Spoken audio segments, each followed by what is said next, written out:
कहानी शुरू होती है एक छोटे से गांव से, जहां एक पुरानी हवेली के अंधेरे कमरे में सदियों से बंद एक आईना रखा था।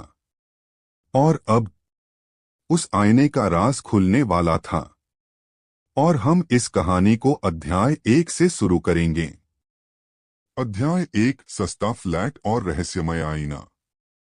रिया को शहर के किनारे एक पुराना फ्लैट बहुत सस्ते किराए पर मिल गया। घर छोटा था लेकिन साफ सुथरा। बस एक चीज अजीब लगी, दीवार पर टंगा एक पुराना लंबा आईना जो बहुत पुराना और धुंधला लग रहा था। जब रिया ने मकान मालिक से पूछा तो उसने कहा, इसे हटाने की कोशिश मत करना, ये इस कमरे का हिस्सा है। रिया ने बात पर ज्यादा ध्यान नहीं दिया और रहने लगी। अध्याय 2, आधी रात की फुसफुसाहट।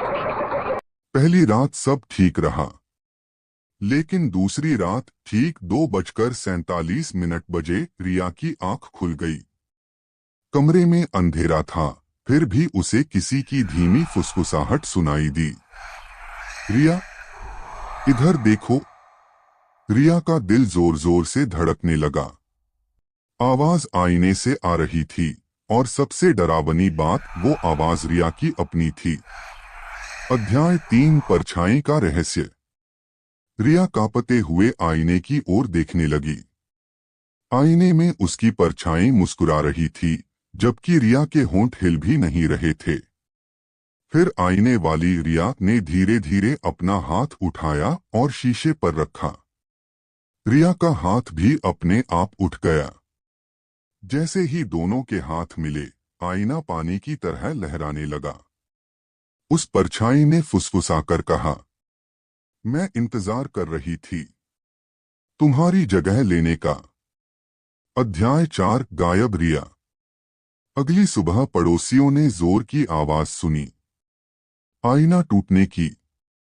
जब उन्होंने दरवाजा खोला, कमरा खाली था।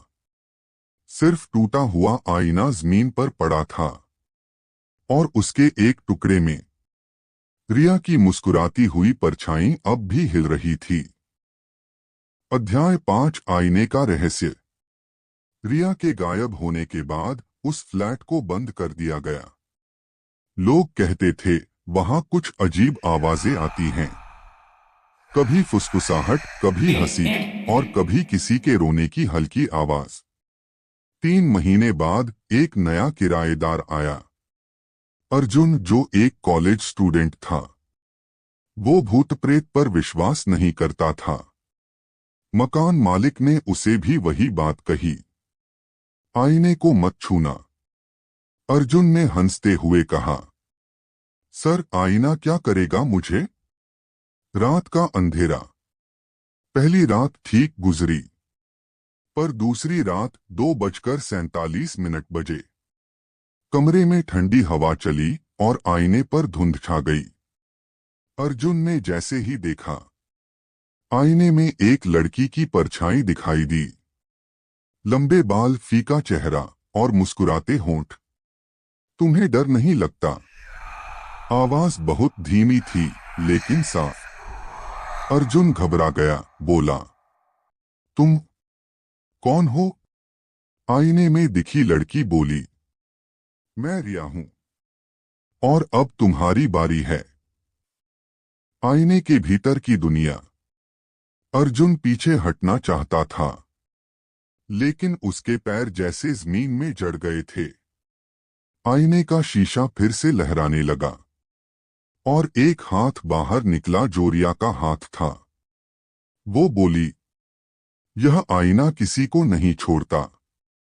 जो एक बार देख ले, वो इसमें समा जाता है। अर्जुन की चीख दीवारों से टकराई, और फिर सब शांत हो गया। अगली सुबह जब मकान मालिक ने दरवाजा खोला, कमरा खाली था। आईना फिर से ठीक लग रहा था, चमकता हुआ, बिल्कुल नया जैसा। बस एक चीज अलग थी, आईने में अब 2 परछाइयां थीं। रिया और अर्जुन दोनों मुस्कुरा रहे थे।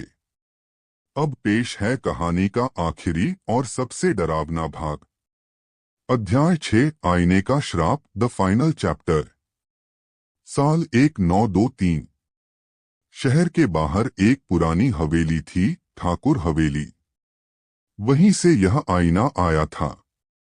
कहा जाता है कि हवेली में ठाकुर की पत्नी लावण्या अपनी सुंदरता को लेकर बेहद जुनूनी थी। वो हर दिन घंटों तक उसी आईने में खुद को निहारती रहती थी। धीरे धीरे उसे यह महसूस होने लगा कि आईने में दिखने वाली उसकी छवि उससे बातें करने लगी है। तुम बहुत सुंदर हो लावण्या, पर अगर कोई तुमसे ज्यादा सुंदर हुआ तो? उस दिन के बाद से लावण्या का स्वभाव बदल गया। वो किसी को अपना चेहरा देखने भी नहीं देती थी। एक रात हवेली में आग लगी। सब कुछ जलकर राख हो गया। लेकिन जब लोगों ने मलबे में देखा तो सिर्फ आईना सलामत था और उस पर जले हुए धब्बों के बीच लावण्या का चेहरा दिखाई दे रहा था। शाप की शुरुआत। लोगों ने उस आईने को हवेली से हटाने की कोशिश की, लेकिन जिसने भी उसे छुआ वो या तो गायब हो गया या पागल। तब एक तांत्रिक बुलाया गया। उसने आईने पर मंत्र पढ़े और कहा, यह आईना अब आत्माओं का घर बन चुका है। इसमें जो दिखता है वो बस प्रतिबिंब नहीं, एक और दुनिया है। फिर उसने चेतावनी दी, अगर इसे किसी घर में रखा गया तो यह अपने लिए नई आत्माएं खोजेगा। वर्तमान में लौटना। सालों बाद वह आईना किसी तरह हवेली से बेच दिया गया और घूमते घूमते पहुंच गया रिया के फ्लैट में। हर कुछ महीनों में कोई न कोई गायब होता रहा और आईने में एक नई परछाई जुड़ती रही। अब वहां 3 चेहरे हैं, लावण्या, रिया और अर्जुन। और हर रात 2:47 बजे वो अगली आत्मा को बुलाने के लिए फुसफुसाते हैं। आईने में झांको, सिर्फ एक बार। समाप्त। या शायद नहीं, क्योंकि कहते हैं अगर तुमने इस कहानी को पढ़ते वक्त अपने पास के आईने में झांका तो शायद किसी ने तुम्हारा नाम भी ले लिया है। क्या चाहोगे मैं इस कहानी को आगे बढ़ाकर द कर्स्ड मिरर 2 बनाऊं, जहां कोई व्यक्ति उस आईने को नष्ट करने की कोशिश करता है? यदि हाँ तो कमेंट करें। And thank you for watching this video.